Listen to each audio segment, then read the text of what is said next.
Thank you so much for being here this evening, and I'm really honored to sit with two absolutely incredible, amazing women who are doing just slaying in their field right now. Today we'll be talking about all things pertaining to how women dress and who we dress for, and how what we dress like is so politicized, and why are our clothes in people's legislations, and who are talking about them? Men. And why are they doing that? Thank you so much for being here.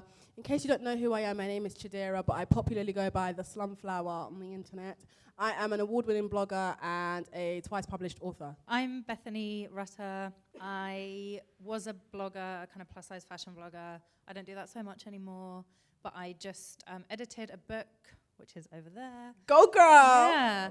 Make sure you buy it before you leave. Which is called Plus, and it's about It's amazing. plus-size style around the world. And we have actually some contributors in the room, which makes me feel very warm inside. I also have a young adult novel about the world of romance and a cool fat teenage girl coming out next year. So yeah, dropping books like mixtapes. The first question I wanted to ask both of you is, just to give an example, when I was younger, my sense of style was very wild and colourful, to say the least. And I used to love a show called Gossip Girl. I don't know if you got anyone here used to. Right, I was obsessed with that show, okay? And I was Blair Waldorf, and I still am till this day, just a different type of version. And I used to dress very preppy. And I used to dress for Blair Waldorf's enemies or my enemies, I don't know. But, you know, she was a very powerful woman who I thought to be was a powerful woman. So I just wanted to ask you guys a very bold and straight up question. Who do you dress for? Well, I feel like as much as I dress for me, I also dress for all of the like thousands of women that follow me on social media who are like, before I followed you and all of the bloggers like you, I never felt like I could wear blah, blah, blah. Or you made me feel like I could wear this thing. For me, as a very slim woman, I obviously benefit off the privilege of not being judged for my body size. I feel like I dress for the outdated version of me who used to be very scared to wear items without a bra. I would show you guys with the cameras on. I'm not wearing a bra today. But like, I feel really great that I am not wearing a bra now, but the old me used to be terrified of that because my boobs don't sit up at all. Even though I'm only 23, my boobs are considered saggy, and I used to feel like, oh man, like my boobs are saggy and no one's gonna like me anymore. Or if I wear an outfit that reveals my saggy boobs, people are gonna be less likely to wanna know who I am. But I realized very quickly that that's not even the case at all, and that, yeah, I've got character and I've got so much more to offer. So I definitely feel like I dress for the person who wants to ask questions and the person who wants to be remembered by just simply choosing to live their truth. It takes a lot of confidence and a lot of self-empowerment to be able to make those very strong decisions in who to dress for. You know, a very young girl, what do you tell a very young girl who wants to get to that point in which they're dressing in a sense that empowers them and is for them? And how do they get there, essentially? Like, what have you guys done to allow you guys to get to a place when you can stand up and say, you know what, I look good? In very practical terms, you need to stop only consuming images that are curated by the mainstream media, because they are not there to help you. They will not represent you. They will not represent people like you. So go on the internet, go on Instagram, Tumblr, Twitter, and just find and follow as many people as you can that look roughly like you do, different to you, similar to you, just something different. Whatever it is that you're trying to feel comfortable with, whether it's like your size or your saggy boobs, you have to begin with a degree of comfort. Before you can even get to confidence, you have to be like, this is okay. Like, this isn't, you know, if I can't be like, this is good, I can just be okay. I think for me, it's all about figuring out what you stand for and trying to develop a solid character, so that when you do follow all these people on the internet, you know who you are outside of consuming all these images, because it's absolutely beneficial to consume various images and get a diverse idea or understanding of fashion and be able to implement and mix and match with various styles. But then the downside is, are you performing yourself or are you being yourself? And you have to be able to distinguish between the two. And the only way to get the answer is by detaching yourself from the clothes and understanding, okay, who am I? What do I stand for? What scares me? What excites me? What do I love the most about fashion? If the world wasn't judgmental, how would I dress? okay, but the world is judgmental, so how can I adapt that style I have while still, I think a little bit of insecurity is still okay, but what can you do to adapt your style to the world you imagine in your mind, and how can that be something that you realistically live, I guess? So when I was younger and I started wearing a hijab and covering up, I was very much insecure about how people would take me, because it was almost like I was just a woman and now I'm a Muslim woman, and I stand for something and I'm representing something. And it was a very hard time for me. So I remember going on Instagram, and I currently, if you go on my feed, I just have a list of all of these really fabulous hijabi women, and there's like loads of them. And I really want to be one. So if anyone is on the lookout for any... Girl, get your clout, yes. Thank you. Chidera, you mentioned about how a lot of women's identities are policed, and the idea is that we cannot... The decisions that we make are not of our own free will most of the times. And then if we do, there is so much judgment that is passed on them that we inevitably end up changing our minds.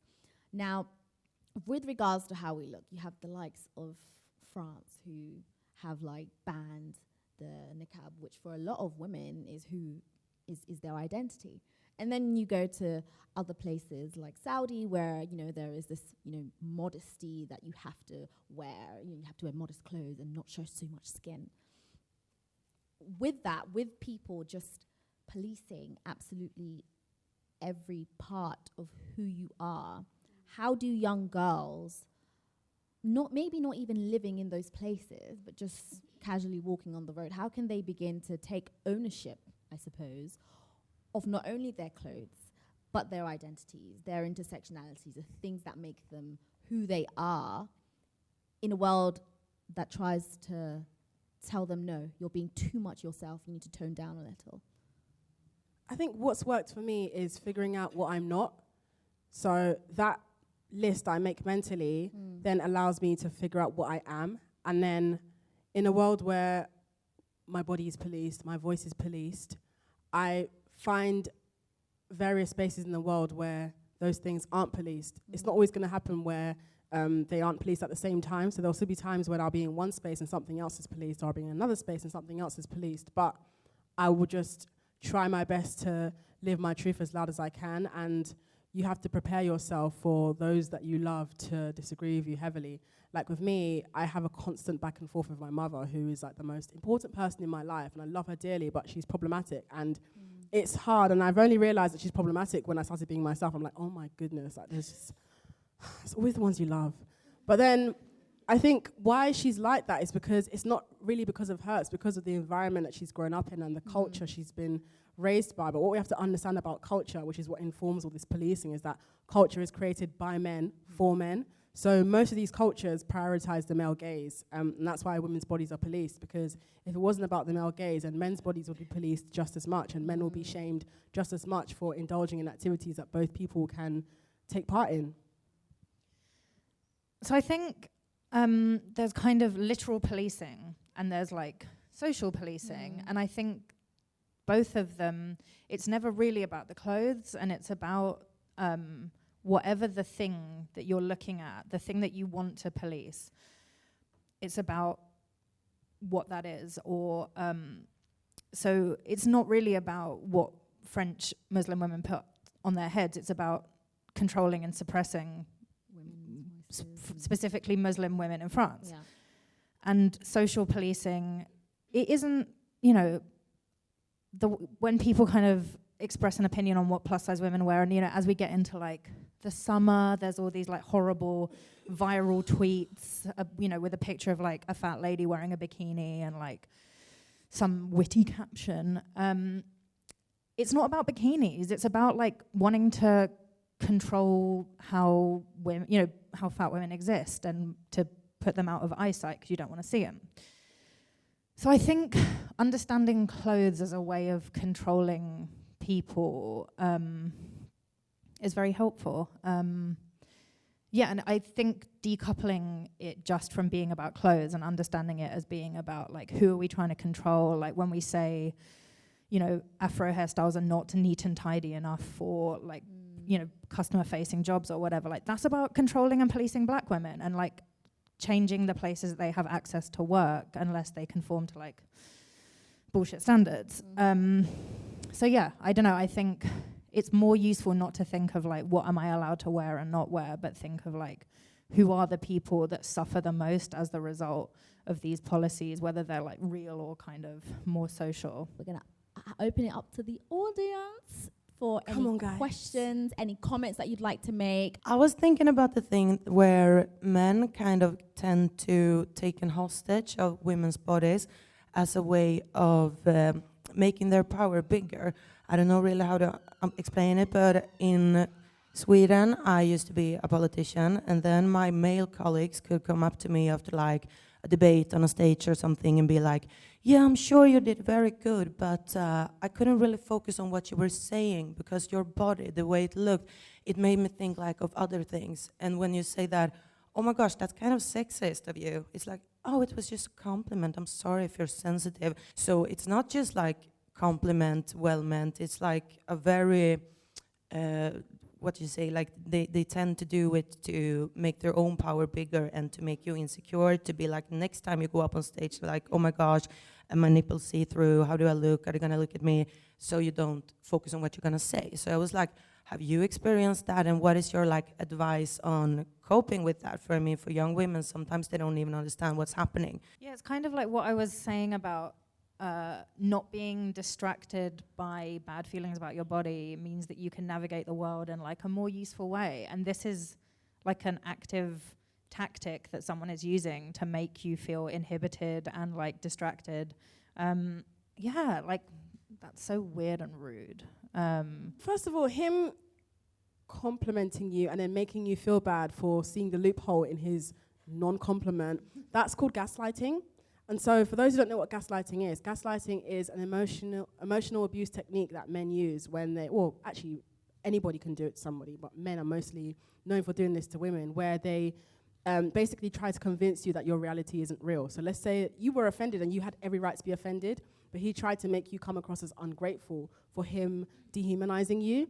For me as a woman, how I balance that is because I get it all the time, especially in regards to me choosing not to wear a bra and me still being multifaceted. Men do try to police me, but I feel like it makes me want to be more of everything that terrifies them about women, which is to be powerful, bold, loud, being a problem solver. I'm very, very bent on just building my own value as a person. And I don't feel like being a tough, powerful, loud, problem-solving woman will stop you from finding whatever kind of love you want to find. If anything, I feel like it puts you in a position to find the love that you deserve, because I don't think anybody is impossible to love. Thank you guys so much for joining us this evening. I just want to give another round of applause to our amazing panelists. Thank you so much. Thank you so much for joining us. Just final thoughts on looking good. What is it? We do it. That's it. No? That's what truly looking good is, just like feeling good, feeling content, but also just knowing that like you deserve to be here, and that even if you don't feel good, it's not necessarily a bad thing. Like you can't be on 100 every single day. And I think your bad days are just as useful as your good days. Your bad days teach you about yourself. Your good days allow you to enjoy life. And I think it's just about just being present as much as you can, because we're all going to die. Yes. Yes, we are. On that morbid note, thank you.